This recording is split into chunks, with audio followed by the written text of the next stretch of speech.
उत्तर प्रदेश देश की सबसे बड़ी राजनीतिक प्रयोगशाला, जहां जो सत्ता में बैठता है उसके लिए दिल्ली के दरवाजे अपने आप खुल जाते हैं। और अगर यूपी की सत्ता पर काबिज इंसान दिल्ली के मालिकों की नहीं सुनता तो समझ जाइए दिल्ली की सत्ता उसे बर्दाश्त नहीं करती। यही वजह है कि उसे बीते कुछ दिनों में लखनऊ से लेकर दिल्ली तक एक ही गुपचुप मिशन पर काम हो रहा था। योगी आदित्यनाथ को यूपी की गद्दी से हटाओ। जी हाँ, वही योगी आदित्यनाथ जो आज बीजेपी के सबसे बड़े जनाधार वाले नेताओं में शुमार है। वही योगी जिनकी हाँ या ना पर यूपी की सियासत सांस लेती है। लेकिन इन सब के बावजूद अमित शाह और उनकी लॉबी ने पूरी ताकत झोंक दी है कैसे भी करके योगी को सीएम पद से हटाया जाए, मगर सारी कोशिशें नाकाम रही।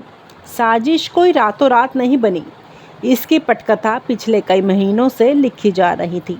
दरअसल मोदी शाह की जोड़ी चाहती थी कि यूपी में हर बड़ा फैसला उनकी मर्जी से चले, लेकिन योगी आदित्यनाथ ने एक लाइन खींच दी, यूपी में जो होगा वो लखनऊ से तय होगा, ना कि दिल्ली से। यही बात शाह लॉबी को चुभ गई।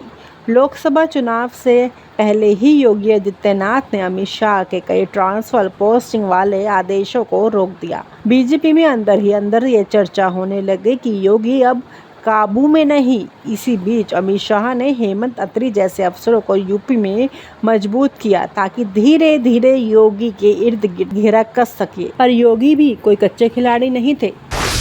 हेमंत अत्री का खेल, पर्दे के पीछे से सरकार चलाने की कोशिश। अगर आप यूपी की राजनीति को गहराई से देखते हैं तो हेमंत अत्री का नाम आपके लिए नया नहीं होगा। अमित शाह के बेहद भरोसेमंद अफसरों में माने जाने वाले अत्री को पिछले कुछ महीनों में यूपी में गुपचुप तरीके से स्थापित किया गया। उनके जरिए शाह लॉबी चाहती थी कि यूपी के प्रशासनिक फैसलों में दिल्ली का सीधा दखल हो। ट्रांसफर पोस्टिंग से लेकर बड़े विभागीय बदलाव तक की फाइलें योगी से बाईपास कर सीधे हेमंत अत्री तक जाने लगी।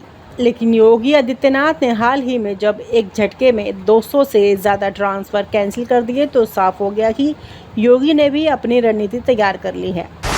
विधायकों की फूट फैलाने की चाल, लेकिन उल्टा पड़ गया दाव। शाह लॉबी ने योगी को घेरने का सबसे पुराना और कारगर तरीका अपनाया। पार्टी के विधायकों में फूट डालो। लखनऊ में अचानक कुछ विधायक असंतुष्ट बताए जाने लगे। सोशल मीडिया से लेकर कुछ प्राइवेट मुलाकातों तक ये हवा बनाई गई कि बीजेपी के अंदर बड़ी नाराजगी है, योगी के खिलाफ विधायकों का मोर्चा बन रहा है। लेकिन जब योगी ने विधायकों की सीधी बैठक बुलाई, सबको सामने बुलाया और साफ कहा, अगर कोई समस्या है तो मुझसे कहिए, पर्दे के पीछे की राजनीति मत करिए, तो शाह लॉबी का पूरा प्लान पानी में बह गया। योगी ने यह भी समझा दिया कि बीजेपी में उनके खिलाफ बगावत आसान नहीं। आरएसएस की सदी चुप्पी, शाह लॉबी की उम्मीद टूटी। बीजेपी में एक बड़ा पक्ष हमेशा आरएसएस होता है। शाह लॉबी को उम्मीद थी कि आरएसएस योगी के खिलाफ खड़ा होगा, खासकर जिस तरह से योगी की ठाकुर लॉबी का दबदबा यूपी में बढ़ा, उससे संघ के पुराने काडर में नाराजगी थी। लेकिन आरएसएस ने अपनी चुप्पी को हथियार बनाकर न समर्थन न विरोध, आरएसएस पूरी तरह तटस्थ नजर आया। शाह लॉबी चाहती थी कि संघ का कोई बड़ा चेहरा सामने आकर योगी के खिलाफ बयान दे, लेकिन न मोहन भागवत बोले न दत्तात्रेय होस बोले। उल्टा संघ के अंदरूनी सूत्रों ने कहा कि वक्त अभी सही नहीं है। शाह लॉबी का सबसे बड़ा दाव यही फुस हो गया। अमित शाह की काशी बैठक और योगी की काउंटर चाल। लोकसभा चुनाव नतीजों के बाद अमित शाह ने बनारस में 4 बीजेपी शासित राज्यों के मुख्यमंत्रियों की बैठक बुलाई। इसका सीधा संकेत था कि योगी को घेरने की तैयारी हो रही है। काशी बैठक के बाद लखनऊ में हलचल बढ़ी, लेकिन योगी ने काउंटर चाल चलते हुए प्रशासनिक स्तर पर सख्ती दिखाई। ट्रांसफर पोस्टिंग में हेमंत अत्री की सिफारिशें खारिज की गई। लखनऊ में शाह लॉबी के करीबी नेताओं की फाइलें रोक दी गई। साथ ही योगी ने मीडिया में ये नैरेटिव फैलाया कि यूपी में दिल्ली की नहीं लखनऊ की चलेगी। नतीजा ये रहा कि शाह का पूरा प्लान मीडिया के सामने ही बेनकाब हो गया। मीडिया में दोहरा खेल, लेकिन सोशल मीडिया पर खुली पोल। मुख्य धारा की मीडिया यानी गोदी मीडिया ने इस पूरे खेल पर बड़ी चालाकी से चुप्पी साध ली। ना कोई बड़ी रिपोर्टिंग, ना बहस। लेकिन सोशल मीडिया पर योगी और शाह की जंग खुलकर सामने आई। ट्विटर पर #योगी वर्सेस शाह ट्रेंड करने लगा।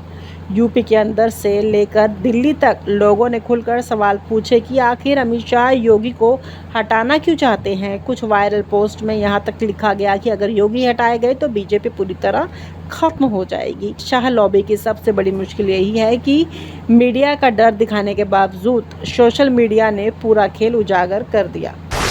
क्यों नाकाम रही शाह लॉबी? योगी का जनाधार सबसे बड़ी ढाल। सिर्फ सत्ता के गलियारों में चाले चलने से कुछ नहीं होता, जनता का समर्थन ही सबसे बड़ा कवच होता है। और योगी आदित्यनाथ के पास फिलहाल यूपी में जो जनाधार है वो किसी भी साजिश को बेअसर कर देता है। यूपी में कानून व्यवस्था को लेकर योगी की छवि, अपराधियों के खिलाफ कार्यवाही, धार्मिक एजेंडे को साधने की रणनीति, इन सब ने योगी को इतना मजबूत कर दिया है कि शाह लॉबी के सारे खेल धरे के धरे रह गए हैं। यही वजह है कि तमाम साजिशें, अंदरूनी खेल, अफसरों का इस्तेमाल, सब कुछ करने के बावजूद अमित शाह योगी को नहीं हटा पाए।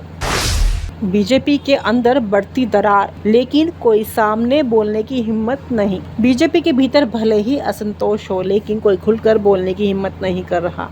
विधायक, सांसद, मंत्री सब समझते हैं कि अगर योगी हटाए गए तो पार्टी का नुकसान होगा। वहीं अमित शाह और उनकी लॉबी मानती है कि अगर योगी की पकड़ ऐसे ही रही तो 2027 में बीजेपी से उनका नियंत्रण खत्म हो जाएगा। इसी अंदरूनी जंग ने बीजेपी को दो धड़ों में बांट दिया है, एक तरफ योगी समर्थन, दूसरी तरफ शाह समर्थक। लेकिन ये जंग अभी भी पर्दे के पीछे है। खुले मैदान में कब आएगी ये तो वक्त ही बताएगा। विधायकों की फूट फैलाने की चाल, लेकिन उल्टा पड़ गया दाव। शाह लॉबी ने योगी को घेरने का सबसे पुराना और कारगर तरीका अपनाया। पार्टी के विधायकों में फूट डालो। लखनऊ में अचानक कुछ विधायक असंतुष्ट बताए जाने लगे। सोशल मीडिया से लेकर कुछ प्राइवेट मुलाकातों तक ये हवा बनाई गई कि बीजेपी के अंदर बड़ी नाराजगी है।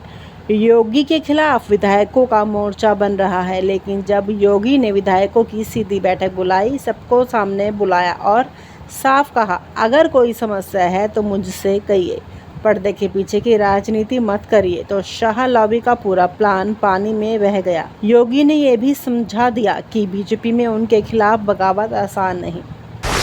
अभी कुर्सी बची है, लेकिन लड़ाई खत्म नहीं। फिलहाल योगी आदित्यनाथ की कुर्सी बच गई है। अमित शाह और उनकी पूरी लॉबी तमाम रणनीति और साजिशों के बावजूद यूपी में योगी को नहीं हटा पाए। लेकिन ये लड़ाई यहीं खत्म नहीं हुई। आने वाले दिनों में ये टकराव और बढ़ेगा। शाह लॉबी कोई नया दाव चल सकती है। योगी भी पूरी तैयारी में है कि अगर दिल्ली में कोई बड़ा हमला हुआ तो वो यूपी से अपनी अलग राजनीतिक पहचान बना सकते हैं। सवाल यही है, क्या बीजेपी के भीतर ये अंतर्कलह पार्टी को कमजोर करेगी या योगी अपनी रणनीति से फिर साबित करेंगे कि यूपी में उनकी सत्ता कोई हिला नहीं सकता। और आप हमसे जुड़े रहने के लिए सब्सक्राइब करें YouTube पर, फॉलो करें Twitter पर और लाइक करें Facebook पर। और ज्यादा जानकारी के लिए आपको टाइप करना होगा सिर्फ न्यूज़ नशा।